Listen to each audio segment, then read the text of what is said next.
Greetings, dear friends. Wishing you all a good evening. Welcome, Bilgehan. Good evening, everyone.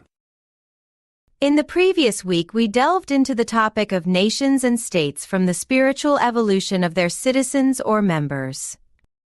And most of the current world events and the news we hear, read, and watch are overlapping with what we have been learning from the divine order and the universe. None of us can be outside of events of life. Yet we can try to stay centered or grounded to sustain our energy and time for working to explore and understand what is behind all of these global events, what the divine order intends by bringing these out. Well, yes, each day we learn something new, and also, we consolidate what we learned so far. None of us are the persons we were 10 years ago, and this is a good thing for all of us. Yes, we change, but the problem is we cannot change while having a smooth ride in life. No, we change by climbing steep paths, spending lots of efforts and energy, by solving problems that mostly created by our previous choices and actions, etc. The change is good because if we don't change, all those old troubles or sufferings of the past revisit us again and again, of course, by putting on different facades, unless we change our perspective, our way of thinking. And this happens to all of us, as individuals, as well as nations. Only when we manage to widen our comprehension about ourselves and our reality, then the events we will encounter starts to change, as well. Yes, by myriad exercises, by regular and surprise workout opportunities world life provides us with, we develop our spiritual, mental, and psychic muscles. In that sense, life is our coach, pushing us and training us for transcending the limits we unconsciously set for ourselves. And as I say time to time, it seems that the tests and trials of life events will get harder and harsher.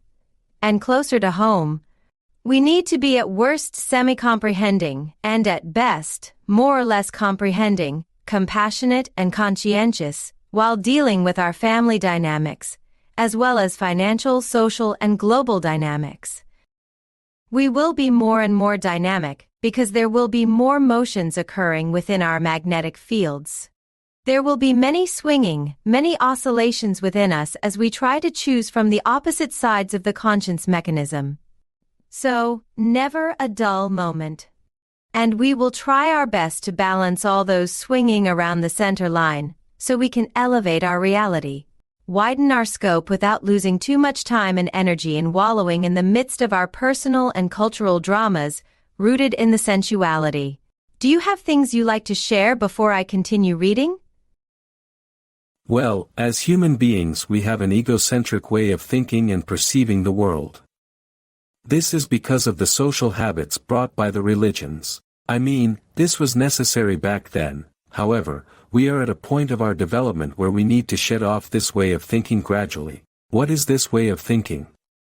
Thinking that the world and the universe are created for humans, thinking that everything revolves around us humans. Why am I talking about this way of thinking as something to be get rid of? Because, last week, as we read and discuss the passages, I noticed many comments from our friends that had this type of thinking. So, please let me talk about this before we continue reading. I noticed that, as we read about organizations, many people imagine or think the plans of duty as if there are beings and groups in duty that are constantly and madly working to make us develop more and more, and as they do this, they also get developed. Well, this is what our limited human comprehension and perception could come up with. In other words, our headlights show us that much of the road extending forever. We think or assume that beings in duty arrange everything, events and timing of everything only for us humans. No.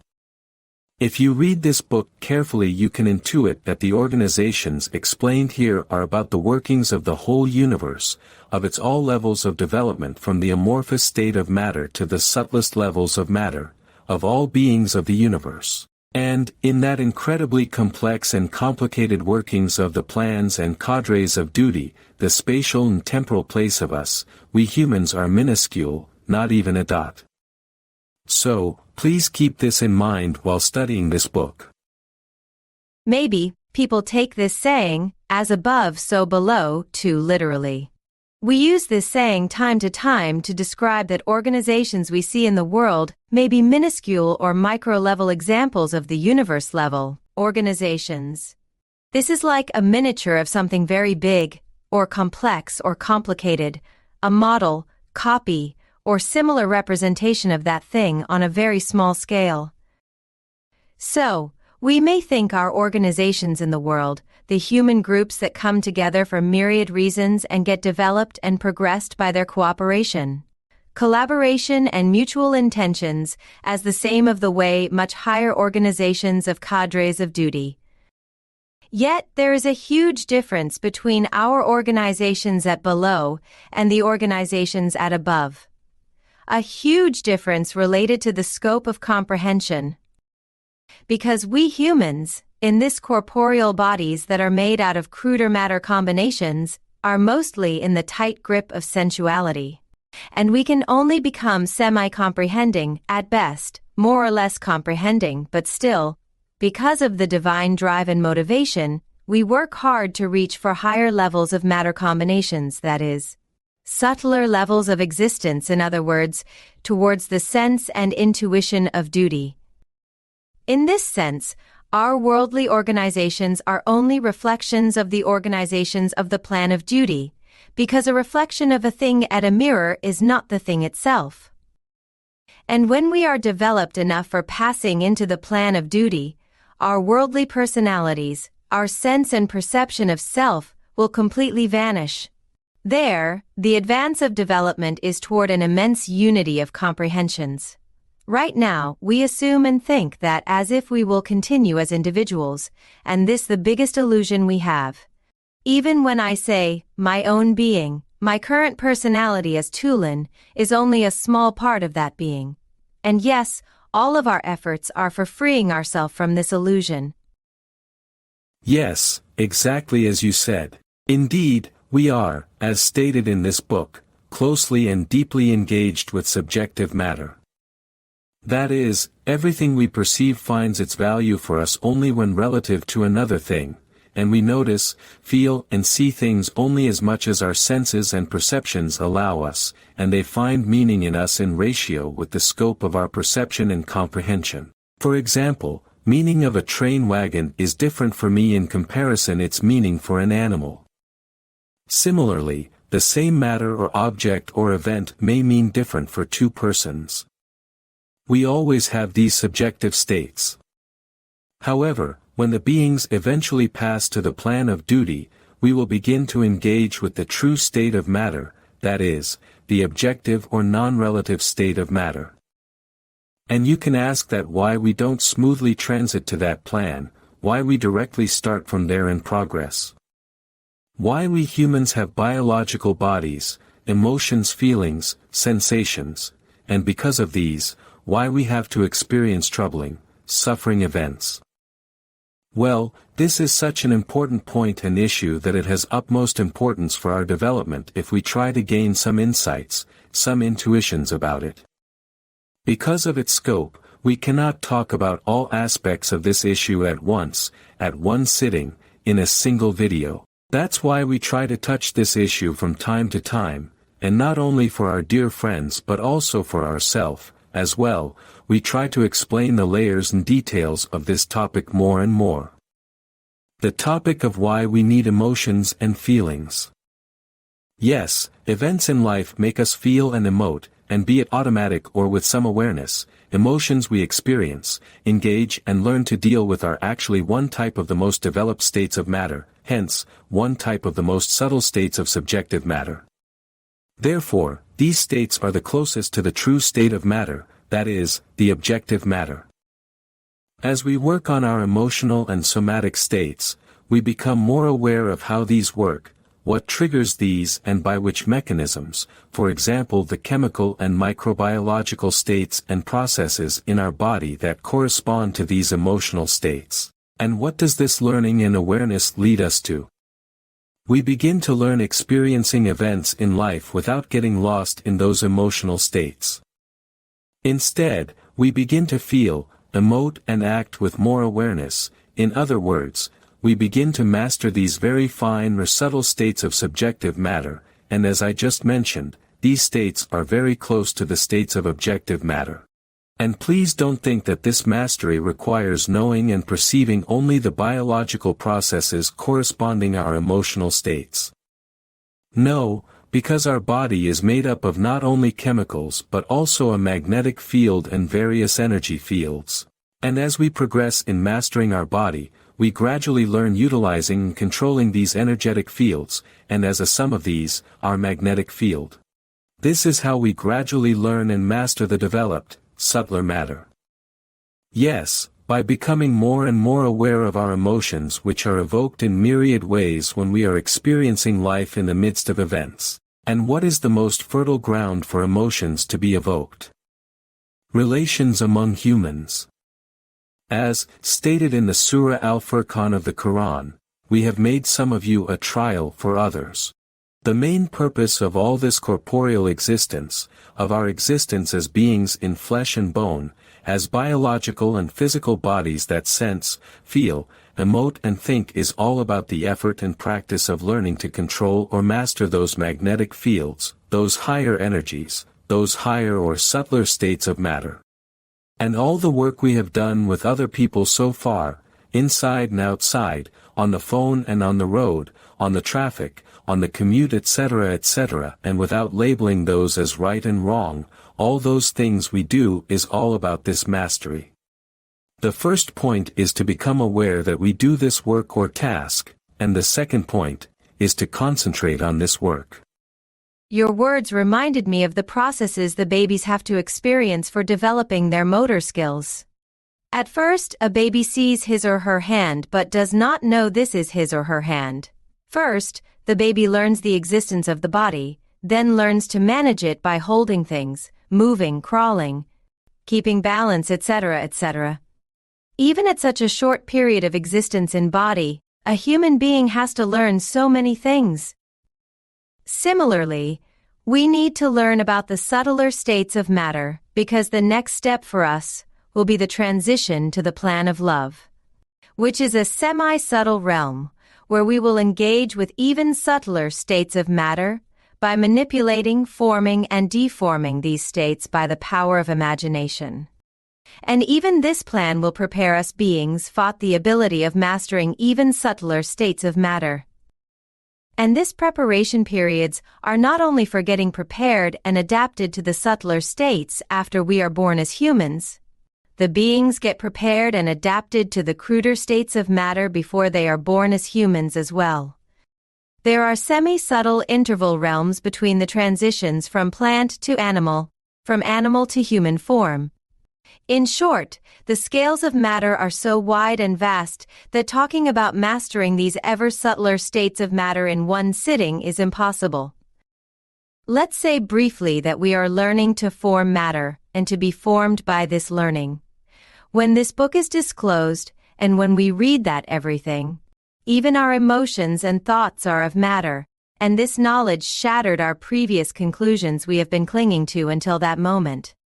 That the matter is inferior compared to spiritual, that we need to get rid of our material side, etc. Now, from our new perspective, we look at matter as an inseparable part of our existence, that we need to give its due. And we gain deep impressions as we live and experience all possible matter states our reality offers, and this is how we learn mastering matter by mastering ourself, our levels of existence. And the biggest carrot that making us run lifetime after lifetime is that pursuit of happiness. And as the saying goes, emotion is the energy in motion. And as we learn more and more as we grow up that happiness is the most subjective state, it is relative, it varies from reality to reality. What makes someone happy may make someone else unhappy. Still, humanity is running after this tasty carrot, and I think this is the best motivator for keeping us in motion.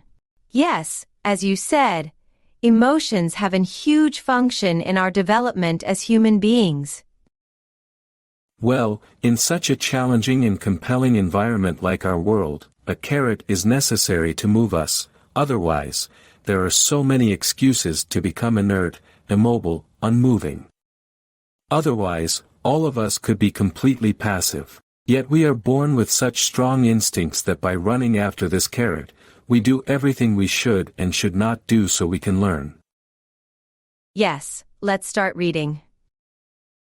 Attaining the true intuition of orientating among nations towards the same goal means joining the meritorious journey of that goal. After comprehension attains such degrees of development, similar to the small organizations unifying and turning into larger organizations as they rise up within the plan of duty, it becomes necessary for small nations to unify under the light of evolution, in order to make up larger communities, and thus to do wider and more encompassing deeds, and to advance faster in the path of mutual goals. Hence, the great community of the world, which is constituted by small communities that have acquired a high and strong comprehension of mankind, gains the merit of becoming a more suitable symmetry of the plans of duty. And this can be considered as strong steps of mankind, who have comprehended their true duties towards the wider communal plans. In our last two videos, we had discussed how human communities come together around mutual aims, as nations and as states, and when there are degenerations occur in the intentions of individuals, those states cannot stay same, as their citizens or members shift towards other mutual intentions or aims with others, or as groups among themselves, they disintegrate or collapse. In this passage, we now read the opposite of disintegration, that is, how the human communities, as the comprehensions get wider, become unifying to make up greater communities, that is, how they begin to integrate, and as we read here.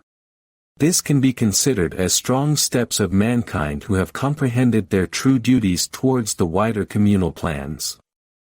Yes, the nature, and by nature, I mean the whole universe, utilizes the tool of disintegration. This is a means for the nature, not an end, not an aim. Yes, if a human community enters the path of degeneration, eventually and certainly will disintegrate. However, the part of the population that is the merited core continues growing, moves on and begins attracting like-minded human groups and communities with the similar frequencies, and together with them, they gradually establish a unity. Let's take the United Nations. Even if the biggest carrot for the 5 permanent members of this international unity is most probably the arms race, but still, we cannot ignore the positive impact this unity of nations had in the current world history. I remember our dear spiritual master Mr. Eric Dole's words about the UN. He had said to us that we cannot understand the spiritual achievements of such organizations when seen from our subjective perspective. In the sense of scope of organizational function, yes, such international organizations achieved a lot in arriving decisions among opposing opinions of member nations, and also, in implementing such decisions worldwide. And for such a scope of unity, of course, it may be that these nations don't know this but they are still running after big carrots, otherwise, they could not or would not come together for such unifications. So, each of us, as individuals, and also, small or worldwide scale of human communities and organizations, we start on the path of development with such self-interests that gradually lead us to come together with others. And despite the fact that we cannot understand the positive effects of such unifications when we look at the apparent examples in human history, from the perspective of the higher plans, things may look different. And if we imagine a community as the harmony of more or less varying magnetic fields of members making up that group, then we need to play or perform the song of this harmony properly. If the notes we play with our own instrument or voice distorts that harmony, then no one wants to listen to our own song. Yes, in this passage, we read about the process of unifying with other groups and communities that have the same frequency, the same merit. Your words reminded me something I observed at the European politics. In most European countries we mostly see coalition governments get established after elections. The parties are forced to establish coalitions because of the votes of the populations, due to the choices of the voters. The parties, despite their opposing ideas, disagreements, etc., those parties have to cooperate and collaborate. And even their usual complaints and reactions to other parties, they still need to express these in the frame of their shared government policy. And maybe because of this, their apparent scope or spectrum of democracy in those countries look wider than other world countries. Yes, as you said, they have their carrots to run after, like financial gain, global trade, etc. But in the meantime, their search for balancing or sharing power lead to more flexibility and mutuality. Even though there are more conflicts than flexibility. Still, the worldly reasons of this coming together of human communities are only a means for gaining experience for the beings when they arrive at the initial steps of the plan of duty, where the organizational experience will be the main point. And so far, we read in the divine order and the universe many times that spirits and the bodies they built in the hydrogen realm as vehicles, that is, beings, learn and advance by forming, transforming and deforming matter combinations at every level of their development. Form, transform, and deform. This is the ground for gaining experience in matter universe. And this topic we are discussing now is also valid for the unifications of cell communities or cell beings groups as well. Our biological body manifests by the unity of two different types of cells, ovum and sperm cells. They merge and emerge as a new template for a new body to be born as a human. This merged cells divide and multiply many times to grow into a fetus, and during this process of growth, many cell groups assume many different functions. And moreover, these cell beings coexist with the innumerable bacteria. And after the baby is born and grows up as an adult human being, innumerable cell beings degenerate and leave the body unity, and new ones emerge to replace them. However, after a point, regeneration slows down and degeneration increases. Eventually, the unity of the cells in the body deforms towards death. But even this is not a termination, because they revert to their original state to be utilized in making new manifestations, new cells, new bodies. Imagine the immense number of efforts made by those individual cells to become members of assigned groups, to join and to sustain the unities made with larger cell groups, all those experiences of cooperation and collaboration. An awesome and magnificent process of formations, transformations, and deformations. Yes. While discussing this part of the equation, we must never forget that these developmentary processes of nations and countries are always governed by the cadres in duty. Sometimes, by accelerating the vibrations of a part of a person's brain and consequent triggering that influences that person's making a choice, the status quo of a nation, and even the whole world can change, and even, if that country or the order of the world is about to enter the path of degeneration, by the influences of the cadres in duty, they can be directed to another path. For example, a bomb, atom bomb. During the World War II, Germany was also working on a nuclear weapon, and during those years, Germany has the best scientists and academics. Almost all well-known scientists in the field of quantum physics were German or Austrian. United States of America's success was attracting most of those scientists to leave Germany and join the American war efforts that were progressed in secret. However, Heisenberg didn't leave Germany, continued to work on German war efforts, but no matter how much resources Hitler provided his scientists, they failed. They couldn't turn the process to a nuclear weapon. Later, when United States of America used the atomic bomb in Japan and finished the World War II, we learned that Heisenberg intentionally prevented German scientists from producing German atomic bomb. In short, Heisenberg made a choice from the duty side of the conscience mechanism, and his conscientious choice changed the route of the war. Yes, when seen from that perspective, we can have some intuitions about the scope of such path-changing influences of the cadres in duty. Therefore, even this COVID pandemic is under the control of the higher plans in duty. So, once again, we are at the point that the divine order and the universe repeatedly states. We, as humankind, advance and progress with the choices we made, either from the duty side or from the earthly cravings and sensuality side of the conscience mechanism. As Mr. Ruhselman said many times, conscience is your guide. And the conscientious action is not always about saving everyone. This evening, most of my examples are about world wars, so I stay with the theme, then. For example, a commandeer ordering his troops to attack the enemy line with what they have got left. Ataturk had done this, for the decisive battle in the Gallipoli War during the World War I, he said to his soldiers, "I do not order you to attack, I order you to die." Was he happy that his soldiers will die? Of course, not. He was even sad about the young enemy soldiers, but still, he had to make this choice. Let's continue reading.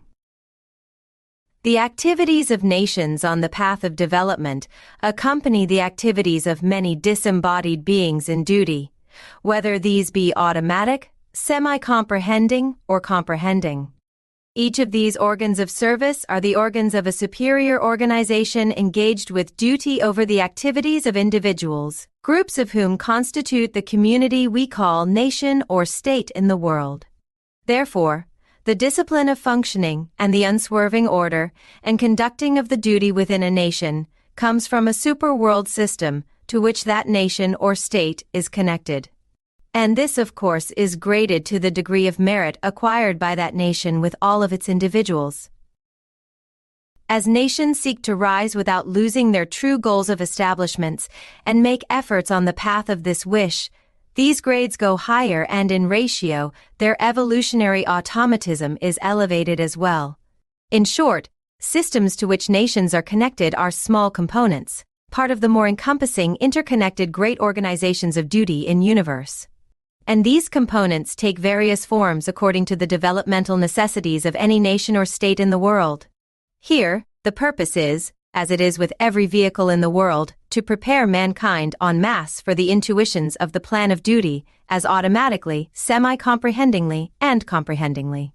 A nation or state that complies in every sense with this preparation is to accomplish its duty and to cultivate in mankind the superworld plan of duty with merit. Here, we need to notice that regardless of the scale or scope, all organizations progress under the light of the same principles. Indeed, the principles of advancement of the organization of an individual human body and of the organization of a nation are the same. Even a nation as a whole gets prepared for the intuition of the plan of duty in automatic, semi-comprehending or comprehending manner. You know, we sometimes say that a person must ask himself or herself that question: do I want to gain the intuition of the plan of duty by automatisms or by semi-comprehendingly? Because the consequences or the experiences we go through vary accordingly. This is also valid for a nation, as well. This is a point we must ponder on. Yes. Let's continue reading. All communities are for the development of individuals. However, it is not correct to separate individuals from the communities as if cutting them with a knife. For communities in the world are initial preliminary exercises for the great organization systems. The purpose of organization systems is to advance towards the oneness, the unity. Therefore, in this regard, individuals cannot be separated from the concept of community. In order to explain it further, we need to elaborate on reciprocal functions of the individual and communal plans. What is the individual plan? A body is the evolution singular of the being. According to the principle of destiny, it has one plan. There is a plan dedicated, prepared, regulated in accordance with evolutionary necessities for each body. A plan is not a crude and narrow framework. It always has wide fields of movement in accordance with possible requirements. Therefore, it has the quality and disposition to give space for tests and trials, and consequently for freedom.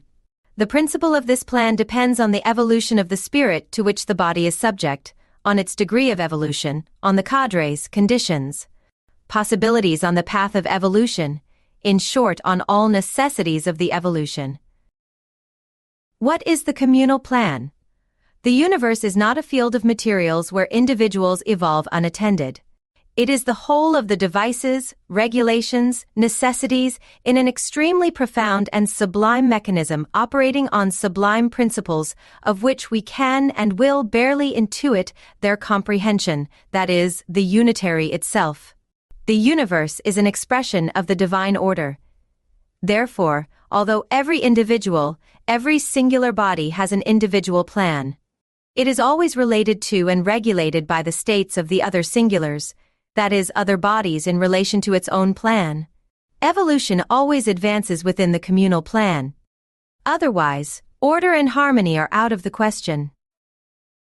Well, as we reach further passages of the divine order in the universe, the structure of the whole universe begins to become more explicit before our eyes and our minds.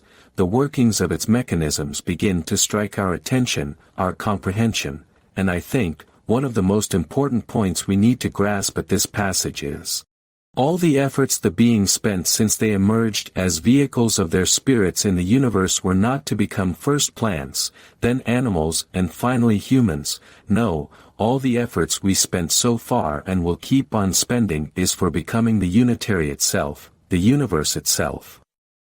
Of course, we will not do this as humans we are now.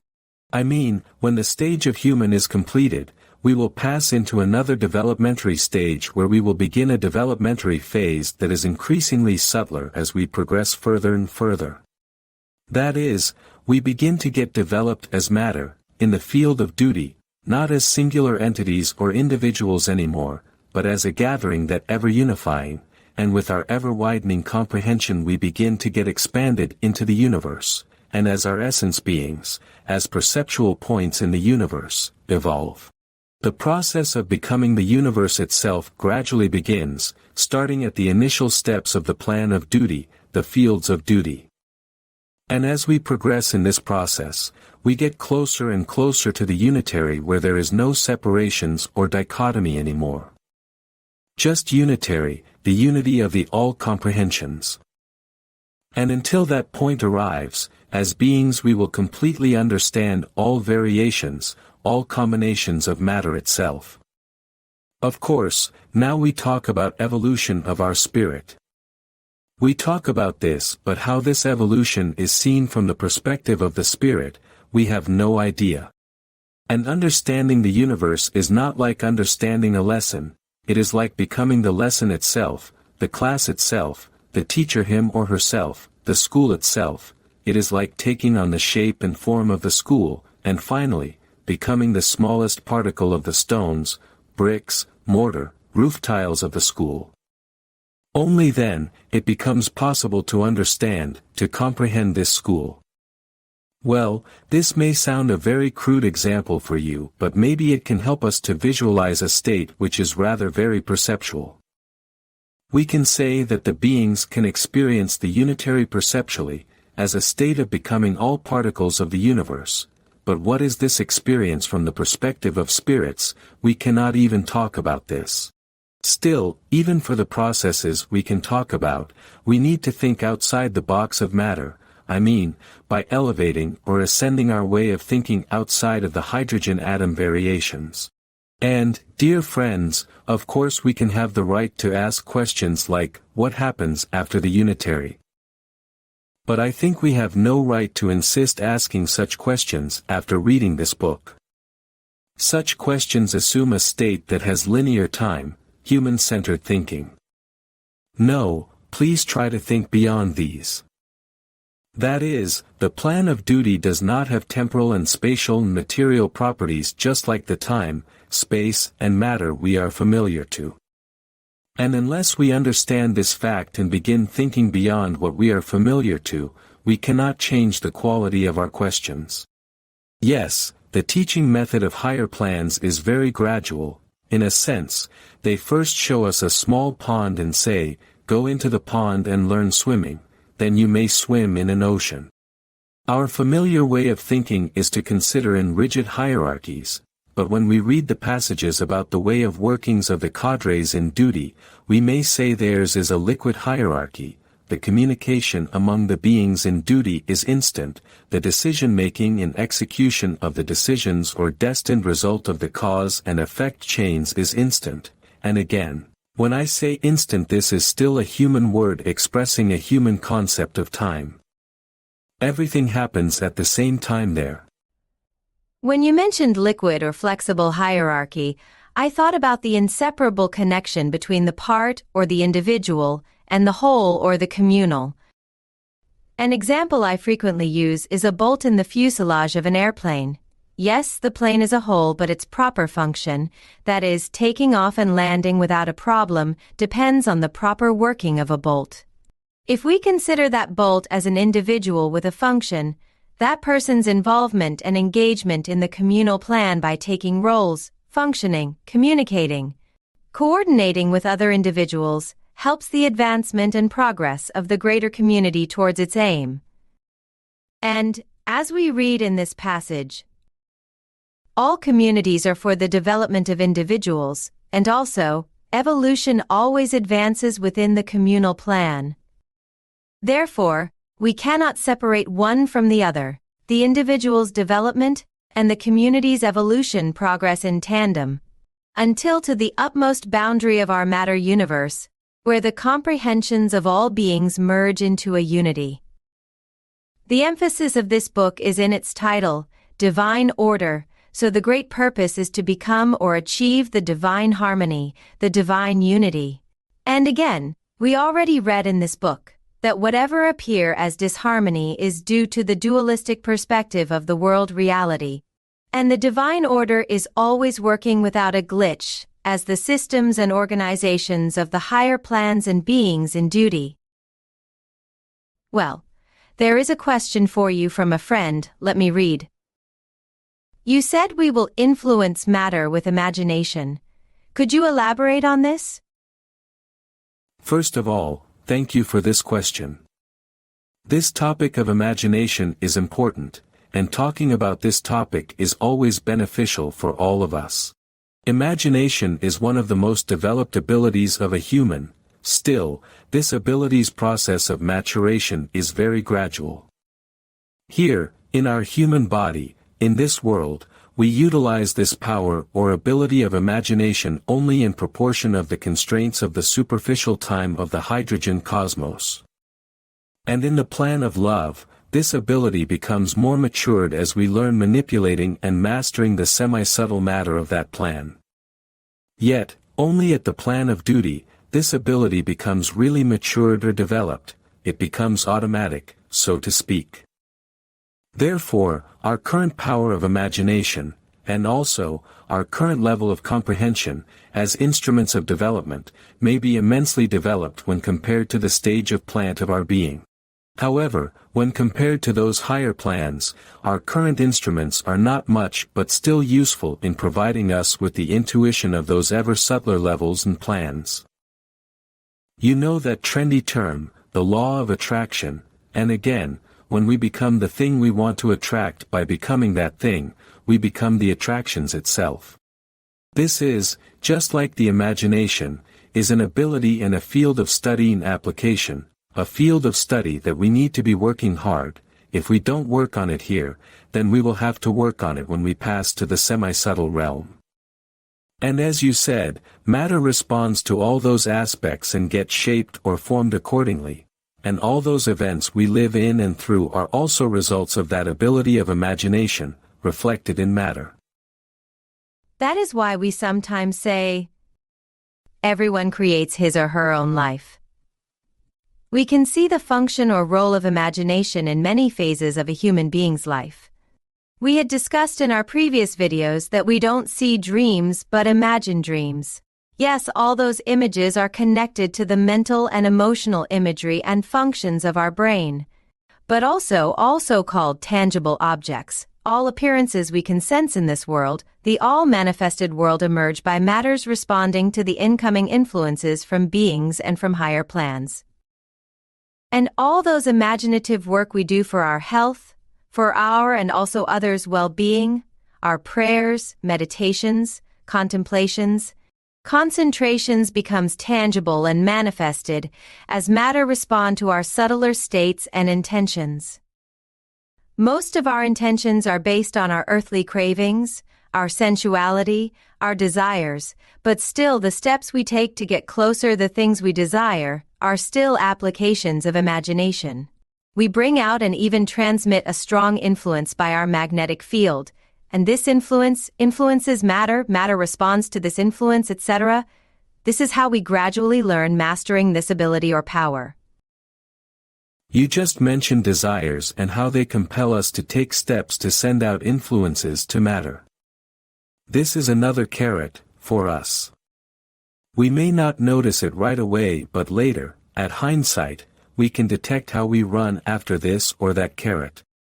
Yes, we first do application of imagination for our self-interest, for our desires. There is no sin in this. Only later, applications of more conscientious quality can come, towards meeting the individual and then communal needs. Actually, what we do is to increase our ability, our power of imagination, to increase our know-how of this mechanism. Of course, this is also possible for us with a disciplined meditation work and disciplined lifestyle, by becoming more and more aware how our intentions and imaginations direct us to certain results and consequences, and gradually but surely, we become more able to control the wild horses of our power, we tame the horses, and then, this ability can carry us to further parts of our developmental journey. And as we learn choosing and acting from the duty side of the conscience mechanism, our imaginations become more about the higher ideals and the greater good and beauty for the greater human community. And, interestingly, we can notice that our pace on our journey accelerates as we leave the monotonous routine of running after the same carrots again and again. Of course, other things will attract us, but they may have more possibilities for our further development, and instead of running around a circle, we may have more than one path to advance on. And I am not talking about fantastic things. Right now, what we do now, together with you, is to spend efforts for reaching subtler intentions, needs and intuitions, and I think, this is exactly our beings expect from us right now. If we keep on spending efforts in this direction with our imaginative work, with our meditations, and by developing more projects for gathering more people to cooperate and collaborate for beneficial results for the human collective. So, we learn walking by first walking or running after some carrots, mostly following a circle, a routine, but after we learn walking properly, then we don't need a carrot to go after. We begin noticing the eternal path extending to the higher levels of the existence, and then, an inner drive, an inner motivation pushes us forward on the path, not by instincts and automatisms anymore, but with the choices we make with awareness, with comprehension. And as we learn and experience more and more, we advance more and more on this illumined path. Yes, because we cannot see much ahead, the rest of this path remains unknown for us, and this scares us, and this fear may freeze us at our current level of reality and development. Yet, this fear is due to ignorance about the greater picture, and with this book we read and discuss together, we gain more knowledge about the further stages of this path of development. Indeed, the biggest test now is to reach the right knowledge, and this requires us to be more attentive, more discerning, more comprehending. Yes, with these words, let me say good evening, dear friends, hoping to see you all next week. Good evening, dear friends. See you next week.